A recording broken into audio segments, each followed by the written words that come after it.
Hello and welcome to a special edition of True Options Masters. I have the one and only Michael J. Carr, CMT, CFTe, on the line with us today, here to talk about something a bit controversial, a bit audacious, and very radical. Mike, why is Bitcoin the number one thing to trade in the world? It's the number one trade in the world simply because it's so volatile. In the past week, we've seen a 10% rally and more than a 5% decline, and then another rally start. You just can't get these kind of moves in any other asset right now that are consistent. And you could say that Tesla makes big moves, but it makes them in one direction. So as far as a trader goes, you're probably going to take your profits and then sit there waiting for your next entry. If you're trading, you're grabbing that profit, you're looking for the next trade. Bitcoin delivers that. Mike, it's funny because we've been preaching to True Options Masters for a year now that volatility is truly an options trader's best friend. So it seems pretty obvious that we'd want to trade Bitcoin specifically.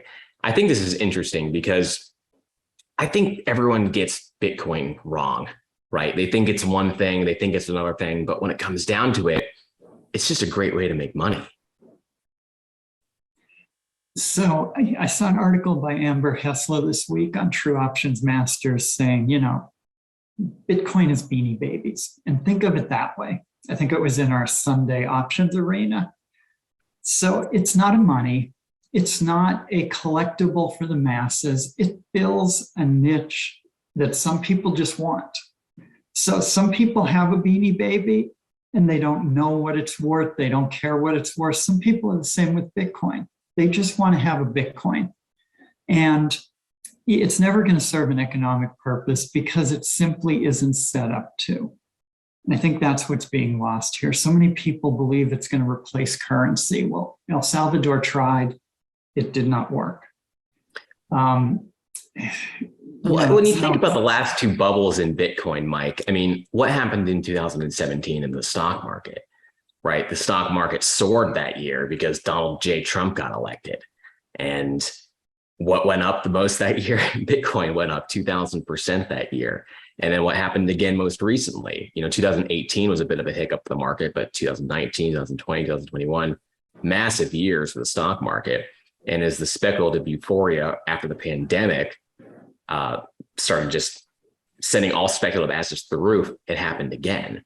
So, we got all this talk about, whether Bitcoin's this revolutionary game-changing technology and, the blockchain technology that's underpinning it.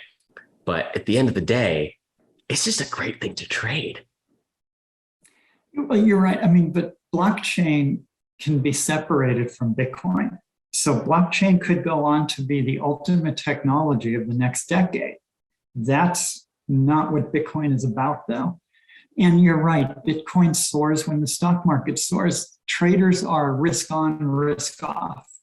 And when they are risk on, Bitcoin soars. When they are risk off, Bitcoin plummets. It's a function of risk appetite and also a function of money supply, because all of those virtual dollars have to come from somewhere. So if the Fed is accommodative, Bitcoin has tailwinds. If the Fed is tightening as they are now, there's a headwind in that market. So you just created a Bitcoin trading strategy, and I think this is pretty interesting. I've been trading Bitcoin a little longer than you have, I think. And there are reasons for that, which we'll get into in a second. I was trading Bitcoin, Ethereum, Dogecoin all the way back in the 2017 bubble as well. And then I did what everyone did. I sold it for a while. I waited for it to come back. And then I remember it was October 2020 when I was looking at Bitcoin's price. And I think it started that month at $10,000. And that was a very, very important threshold. It peaked at 20K in 2017, fell all the way to 3K, went over 10K again, dropped, and then kind of reclaimed that high. And it looked like it was going to go higher. By the end of October, it was over 14,000. And I was like, this is starting to look vertical. Like it is showing higher highs and higher lows. So I put a lot of money into it. And you want to know what I did? A few weeks later, when it hit 20,000, I sold it because then I looked at the next chart, and the next chart was Ethereum. And of course, that's the number 2 crypto. And a month later, that chart looked like what Bitcoin's chart looked like a month before. So I just played follow the leader with this market. And it was fun. It was exciting. And it made me a lot of money. After Ethereum, after I chased that back to its old high, I sold that one. I started speculating in, Bitcoin Cash and Ethereum Classic, some of the smaller ones, which were also on Robinhood at the time. And then in January, I put $20,000 into Dogecoin. It was a penny. A month later, it was 8 pennies. Of course, it went on to go to 70 pennies. So I probably should have ridden it a little bit higher. But I was telling you about all this and just commenting on how easy this stuff was to time. And that got you thinking, well, if Chris can do this, what can I do? So pick up the story from there. What did you do next? Well, I think for the average investor, that decision to take profits actually requires 2 decisions. When do I get back in is the second one. And most people don't think that one through. You did, you just jumped and jumped and jumped. You highlighted that it was a technical market. I understood that, you could just do that for only so long though, because what you were doing was you were playing follow the leader, or maybe you were playing musical chairs. And I think in hindsight, we can admit it was musical chairs. I do want to clarify that I didn't stop there. I should have stopped there. I kept going. Greed got the better of me, as it did many of us. Yeah, and that's why you need a system, because you have to know when to get out, when to get back in. And if you don't, greed or fear takes hold. Many people who sold at 14 would have waited for that pullback to 10. It never came. They may have thrown in the towel and bought at 59. It's a tough one if you don't have a system. But just watching how you said it was so easy to time, I was able to just start testing it. And what I came up with was pretty startling to me. The average annual returns it was averaging triple digits a year for 7 years. So if you're with your system, not with Bitcoin itself. Correct, not with Bitcoin itself. Bitcoin itself did very well. This did 5 times better. I thought this was fascinating because we started with the long side, right? And it started out where you found a way basically to capture most of the upside in Bitcoin with a fraction of the downside. You kept tweaking it, and you actually found a way to get more than 100% of the upside in Bitcoin with a fraction of the downside. And that was just on the long side. Then you started coding how to profit permit on the short side. Of course, you can't short Bitcoin, but this was designed to be a strategy to inform an options trading strategy on Bitcoin. And then overall, it ended up 5xing it, which I think is fascinating. So you tested this, but going back to 2015, Bitcoin was $250 then. And then your strategy is basically just buy 1 Bitcoin. This is the way you tested it, at least, because you don't buy Bitcoin, of course. Correct. But buy 1 Bitcoin, sell when it says sell, short 1 Bitcoin, cover when it says cover. And in doing that, you captured 5x of the gain, and with actually 5x less risk. That might be a hard concept for some people to understand. Basically, that means 80% less risk. The max drop that your system showed was 15%. Now, stock investors are lucky if they only lose 15%. For Bitcoin, I mean, what's the reason why some people choose Bitcoin over stocks? Well, more risk can get you a better return. But in this case, actually, less risk gets you an even better return. And it just seems like a real breakthrough. I know we use that word a lot, but this sounds revolutionary. Well, it's a new market, and new markets are where those great fortunes are made. In the 1970s, when options began trading, the original people in that market retired young. Then in the 80s, when futures started picking up steam and you started adding late 70s, early 80s, lots of traders just made a ton of money. And that's what the books Market Wizards are about. Here we are now. Bitcoin can be used by everybody. I know before it was pretty much the domain of the tech savvy, the crypto bro, the schemer and dreamer, if you will. Hodlers. Now it's mainstream, and you can trade it in a brokerage account. You can use leverage through options.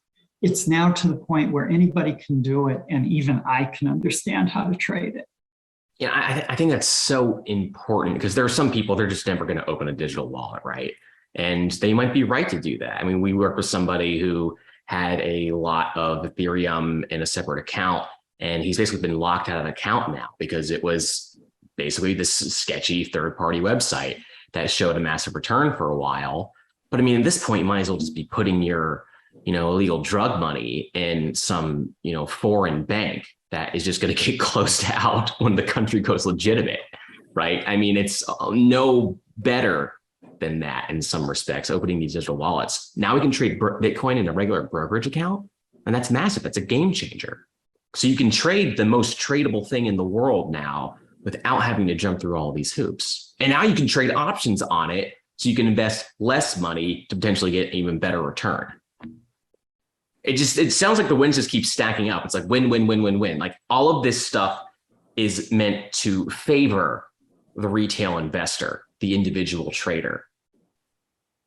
And that's exactly it. You have that entire regulatory framework that has been developed now over 90 years, and it's protecting investors. Whereas the crypto scene is people saying, we're new, we're reinventing things. And they have absolutely reinvented every financial scandal throughout history. They have reinvented the Ponzi scheme, the accounting scandal, the over-leveraged situation, the lack of security. They've even found some new things with hacking that there's no way a traditional broker would have ever been hacked. Like, if you remember MTGOX, long time ago, got hacked and all their Bitcoins got stolen. That can't happen when you're using a regulated brokerage account. So we're sidestepping the Wild West, but we're benefiting from the Wild West volatility. So you actually captured a 100% gain in 2 weeks, or 2 days using your system last week. 100% in 2 days. This was a long signal. So your system was saying Bitcoin's going to go higher over 2 days. It had a really nice jump. I mean, Bitcoin went up 10%, but you bought an option that 10x'd that. So tell us a little bit more about how your system is able to time these things, because I looked at the back test and it looks like it more or less nailed every major rally. And we've seen 3 major rallies since, the last bull market, 2017. So there was that rise. Then in 2018, 2019, there was another big one where it went back over $10,000. And of course, the big one, which your system almost timed perfectly, basically taking it from 10K to 50K. So what is it? Like, dig into the sauce a little bit with us. How are you able to time these moves? Because I know it's not just the rallies. You're also timing a lot of the crashes. And it seems like you're able to make money on those as well.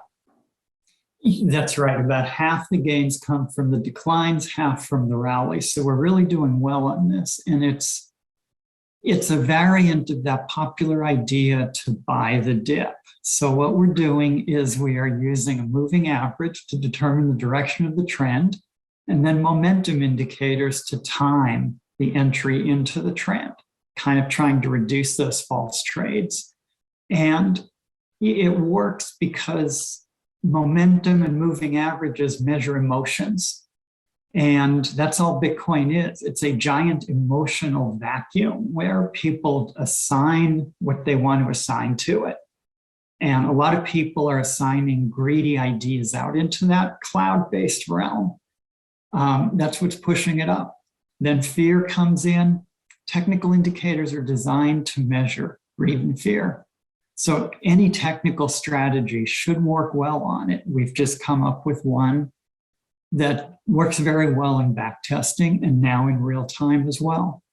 Well, you could say that just about any technical strategy could do well, but you did spend months and months and months. And I just want to remind people, you are one of the world's premier experts in the field of technical analysis. You teach technical analysis at the New York Institute of Finance. I took that class, actually. My certificate is right behind me on my bookshelf. But I find this so fascinating about Bitcoin because you're right, there's no fundamentals. It doesn't have a board. It doesn't have a CEO. It isn't prone to price manipulation. To be fair, there are a few whales in the Bitcoin market that own a large chunk of it, but it's nowhere near the level of entrenchment that we see in the stock market. So it is purely a technical play. It's purely a price play. It's purely supply and demand. And that is where technical analysis shines. So this is just what I want to impress people. We've got one of the world's top technical analysis experts trading the one asset that is the most sensitive to technical analysis.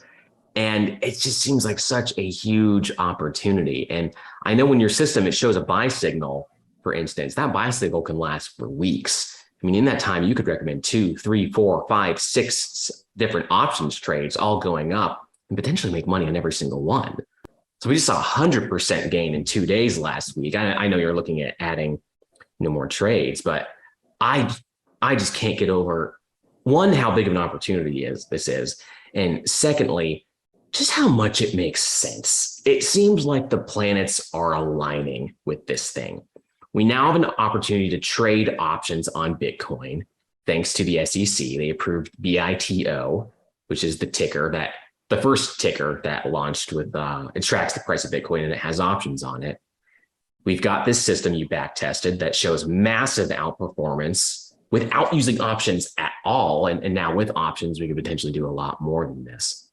Do you have any final words for people, Mike? How can they access this system of yours? This, of course, is just, we're in the right time at the right place with the right trades. We actually just entered another long trade this week.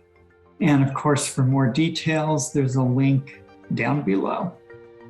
Absolutely. So Mike just put together a full video presentation with his Bitcoin trading strategy. You've got to watch it. I actually enjoyed watching this video a lot, Mike. You're in rare form. You don't hold back on your feelings about Bitcoin. I would call you a Bitcoin agnostic. Is that fair? You don't really have an opinion on it. It's just, it exists and it's there to trade. And it's there for people like you to show other people how to make money from trading it. So there is a link to that video below. I highly recommend watching it. You'll have a laugh or 2 or 3. I know I did while I was watching it. And I laugh because everything that you say is true. This is the #1 way to make money from the #1 top performing asset of the last decade. So I hope everyone who listened to this watches that video at the link below. And Mike, thanks as always for taking some time to speak to me and our True Options Masters today. Thank you. All right, we'll see y'all next time.